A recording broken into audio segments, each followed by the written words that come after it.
कराचीअ जे इब्राहिम हैदरी वारे इलाइक़े मां 3 महीना अॻु अॻवा थियल नींगरी फिज़ा सलीम बाज़ियाब न थी सघी। अमड़ रोई रोई पंहिंजा हाल विञाए वेठी। केस दाख़िल थियण बावजूद पुलिस ॿूटो न ॿारियो। वारसनि ॿी का वार न ॾिसंदे कराची प्रेस क्लब अॻियां एहतजाज कयो। हलंदड़ साल जे जनवरी महीने जी 28 तारीख़ ते कराचीअ जे मोहाणनि जी वसंदी इब्राहिम हैदरी मां 15 सालनि जी नींगरी फिज़ा सलीम खे अगवा कयो वियो। नींगरीअ जे अगवा ख़िलाफ़ इब्राहिम हैदरी थाणे ते केस दाख़िल कयो वियो, पर 3 महीना गुज़रण बावजूद पुलिस नींगरीअ खे बाज़ियाब कराइण जे हवाले सां कख भञी बीणो न कयो आहे। नींगरीअ जी बाज़ियाब न थियण ते संदसि अमड़ खे बेहोशीअ जा दौरा पइजी रहिया आहिनि। हुन धीउ जी जुदाईअ में रोई रोई पंहिंजा हाल विञाए छॾिया आहिनि। नींगरीअ जी बाज़ियाबी लाइ वारसनि कराची प्रेस क्लब अॻियां एहतजाज कयो। एहतजाज नींगरीअ जे वालिदेन भाउ काशिफ, मासी गुलशन गुडी ऐं ॿियनि जी अॻवाणीअ में कयो वियो।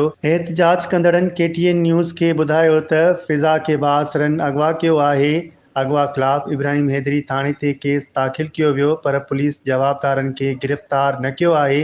नींगरीअ जे वारसनि मुतालबो कयो त फिज़ा सलीम खे बाज़ियाब करे साणनि इंसाफ़ कयो वञे।